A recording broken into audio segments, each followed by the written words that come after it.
रविवार भगवान सूर्यदेव की चमत्कारी कथा। ये कथा सुनने से जीवन में नई उमंगें आना शुरू हो जाती हैं। आपके जीवन में होते हैं नए नए कार्य जिनसे आपका जीवन खुशहाल बन जाता है। तो चलिए शुरू करते हैं इस चमत्कारी कथा को। प्राचीन काल में एक नगर में एक वृद्धा रहती थी। उनका नियम था कि वह हर रविवार घर आंगन को गोबर से लीपकर भोजन तैयार करती और सूर्यदेव को भोग लगाकर ही खुद भोजन करती थी। ऐसा व्रत करने से उनका घर अनेक प्रकार के धन्य धान्य से पूर्ण था। श्री हरि की कृपा से घर में किसी भी प्रकार का विघ्न या दुख नहीं था। सब प्रकार से उनका घर सुखी था और आनंद रहता था। इस तरह कुछ दिन बीत जाने पर उसकी एक पड़ोसन, जिसकी गौ का गोबर वह वृद्धा लाया करती थी, विचार करने लगी कि यह वृद्धा सर्वदा मेरे गौ का गोबर ले जाती है, इसलिए अपनी गौ को वो घर के भीतर बांधने लग गई। वृद्धा को गोबर न मिलने से रविवार के दिन अपने घर को वो ना लीप सकी, इसलिए उसने ना तो भोजन बनाया, ना ही भगवान को भोग लगाया और ना ही खुद भोजन किया। उसने निराहार व्रत किया। रात्रि हो गई और वह भूखी ही सो गई। रात्रि में भगवान ने उसे स्वप्न दिया और भोजन न बनाने तथा लगाने का कारण पूछा। वृद्धा ने गोबर न मिलने का कारण सुनाया।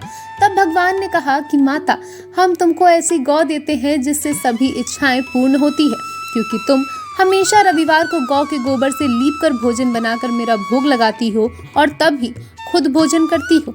इससे मैं बहुत खुश हूँ और खुश होकर तुम्हें वरदान देता हूँ।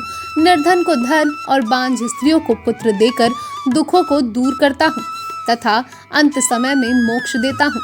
स्वप्न में ऐसा वरदान देकर भगवान तो अंतर ध्यान हो गए और वृद्धा की आंख खुली तो वह देखती है कि आंगन में एक अति सुंदर गौ और बछड़ा बंधे हुए हैं। वह गाय और बछड़े को देखकर अति प्रसन्न हो जाती है और उसको घर के बाहर बांधकर वहीं खाने को चारा डाल देती है। जब उसकी पड़ोसन वृद्धा के घर के बाहर एक अति सुंदर गौ और बछड़ा देखती है तो द्वेष के कारण उसका हृदय जल उठा और उसने देखा कि गाय ने सोने का गोबर किया है, तो वह उस गाय का गोबर ले गई और अपनी गाय का गोबर उसकी जगह रख गई। वह नित्य प्रति ऐसा ही करती और सीधी साधी वृद्धा को इसकी खबर तक नहीं होती। तब सर्वव्यापी ईश्वर ने सोचा कि चालाक पड़ोसन के कर्म से वृद्धा ठगी जा रही है, तो ईश्वर ने संध्या के समय अपनी माया से बड़े जोर की आंधी चला दी। वृद्धा ने आंधी के भय से अपने गौ को भीतर बांध लिया। प्रातः काल जब वृद्धा ने देखा कि गौ ने सोने का गोबर दिया तो उसकी आश्चर्य की सीमा न रही और वह प्रतिदिन गौ को घर के भीतर ही बांधने लगी। उधर पड़ोसन ने देखा कि बुढ़िया गौ को घर के भीतर बांधने लगी है और उसका सोने का गोबर उठाने का दांव भी नहीं चल रहा, तो वह ईर्ष्या और डह से जल उठी और कुछ उपाय न देख पड़ोसन ने उद्देश्य के राजा की सभा में जाकर कहा, महाराज, पड़ोस में एक वृद्धा के पास ऐसी गाय है जो आप जैसे राजाओं के ही योग्य है। वह नित्य सोने का गोबर देती है। आप उस सोने से प्रजा का पालन करिए। वह वृद्धा इतने सोने का आखिर क्या करेगी? राजा ने यह बात सुनकर अपने दूतों को वृद्धा के घर गौ लेने की आज्ञा कर दी।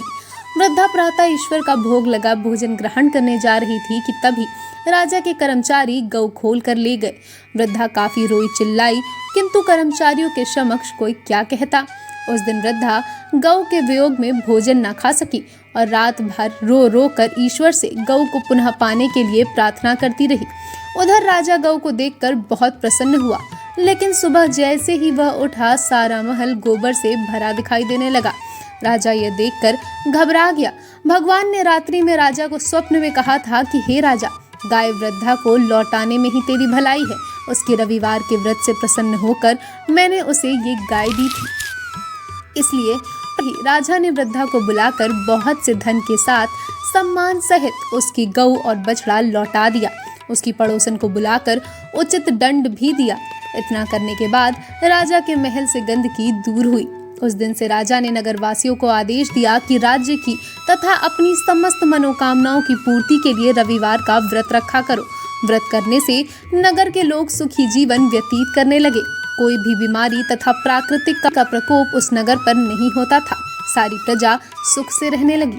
सूर्यदेव ऐसे ही हैं, जो उनकी व्रत करता है, उनकी कथा सुनता है, उसका जीवन वह ऐसे ही चमका देते हैं। वह व्यक्ति सबके दिल जाता है। चारों तरफ उसकी ख्याति होती है। बाहर हर कोई उसका सम्मान करना चाहता है। तो इसे लाइक करके चैनल को सब्सक्राइब करना मत भूलिएगा। राधे राधे।